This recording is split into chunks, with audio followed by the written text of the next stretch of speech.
Sobrang half day guys. Wait. Hi everyone! Welcome back to my channel. Na-miss ko kayo guys. So, yes! Ngayon lang ulit ako mag-upload kasi sobrang busy sa school namin. Sobrang stress ako kaya ang ending eto. Tagiyawat. Kung mapapansin nyo, kung mapapanood nyo yung last video na in-upload ko, nag-beach kami, nagka-pimples ako na maliliit. I don't know kung ano yung reason dahil ba these past few days na-stress ako, naglagay ako ng sun protection nung nag-beach kami. I don't know what's the reasons kung bakit nagkaganito ako. So anyways, syempre, humahanap ako ng paraan para mawala ito. Try ko ngayon ang Nature Republic Aloe Vera. So guys, be careful lang kung balak nyo gumamit ito kasi alam ko merong fake dito. So yung last na nabili ko is fake. So halip na maging better yung condition ng face ko is naging worse pa. So ayun nga, kung magkaplano kayo na gagamit ito, please make sure na tama yung bibili nyo, original yung bibili nyo. So I bought this one for 220 pesos dito sa online shop and I'm pretty sure that it is original. So yeah, buksan natin. Nakagamit ako guys nito before. Yung una is original na bili ko, 500 pesos ata sa Boracay. And sobrang nice niya. Nung pangalawa naman, bumili na ako dito sa amin. Hindi ko na sure yung price pero ano pala, fake pala. Try ko ulit to. So ino-open ko na siya. Mapapansin nyo kapag dito sa original, merong Nature Republic na nakatatak dito sa ano. Lalagyan na ito. Ayan, Nature Republic na ano. Para makasure kayo, mag-search na rin kayo kung paano mo malalaman kung fake or original yung Nature Republic. So yan, open ko lang. Ito lang yung design niya sa harap, yung nakalagay niya. Nakalagay dito, Soothing and Moisture Aloe Vera, 92%. So open na natin. Ooh. Kasi nag-search ako about dito, yung mga napapanood ko na video, so nakakaalis na daw siya ng mga maliliit na pimples, ganyan. So pag open ko, oh shit. So ayun nga po, no, natapon po siya, no. Pag open ko, merong ganitong na nakalagay. Nature Republic. Ayan. Basta meron siyang nakatatak na Nature Republic.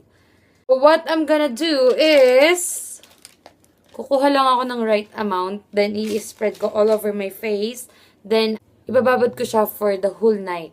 Yung amoy niya, amoy aloe vera. Bango.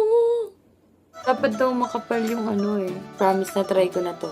Sobrang ano niya talaga, effective. Tingnan natin kung matatanggal na yung ano ko. Maliliit kong pimples. Grabe guys, oh. Sobrang sarap. Ang sarap sa mukha guys. Promise, sobrang nakaka-relax. Ayan, kapalan pa natin siya.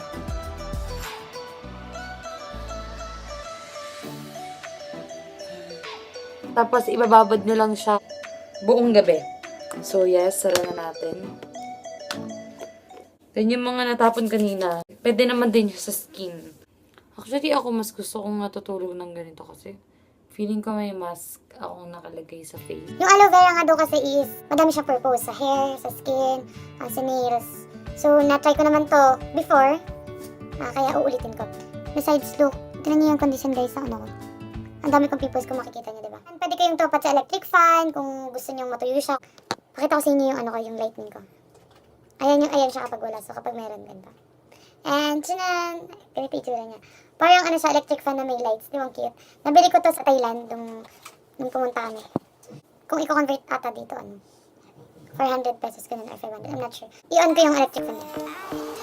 Oh my god, ang sarap sa feeling. Guys, ang sarap sa feeling. Oh my god, ang lamig. Nakakawala to guys ng stress. Kunwari ganyan kayo. Ang lamig! Ang sarap sa feeling. Send me your location. Let's focus on communicating. I just want you. May kwento nga pala ako sa inyo guys. Kanina kasi, sobrang dami kong pimples sabi ko. As in, may yung parang hinog na pimples. Ang dami niya dito, kalat siya dito. Pag nabila ko siguro mga nasa 18. Kaya sobrang, yung yung itsura niya, sobrang, pasok pa ba ako? Tapos ko nakakahiya kasi siyempre nakakahiya kapag kakausap ka ng tao. Doon sila sa pimples mo nga nakatingin. So, ayun nga, sabi ng mga classmate ko, uy, ganyan. Na-notice nga nila yung people ko. So, aside from that, ganyan talaga. Hindi ko na lang din pinapansin. Kasi ako ganun eh, kapag nagkaka-pimples ako, kasi pinapansin, mas mabilis siyang mawala. So, yun nga kanina, nung pumasok ako, May mga laman yan. Ayan, kung napapansin nyo guys, oh. Di kasi ako nakapag-picture kasi biglaan yung pagpili ko ng aloe vera. So, usually dito kasi sa Cabanatuan City, mahirap maka-order ng aloe vera. Sana lang tama yung decision ko sa paglalagay ng aloe vera. Sana hindi siya bumalik. Babalak dyan na gumamit ng aloe vera. Tingnan natin kung effective talaga siya. Of course, gagawa na din ako ng mga updates, videos, para malaman nyo yung condition ng skin ko. So, abangan nyo na lang yun sa mga susunod kong ipopost. At sana mag-work. So, ayan, na-absorb na siya guys yung skin ko. Part na siya, natuyo na siya. May part na, siguro kasi ang kapal ng lagay ko talaga eh. And I hope sana makatulong itong ginawa kong video. Don't forget to give this video a thumbs up. And don't forget to subscribe to my channel.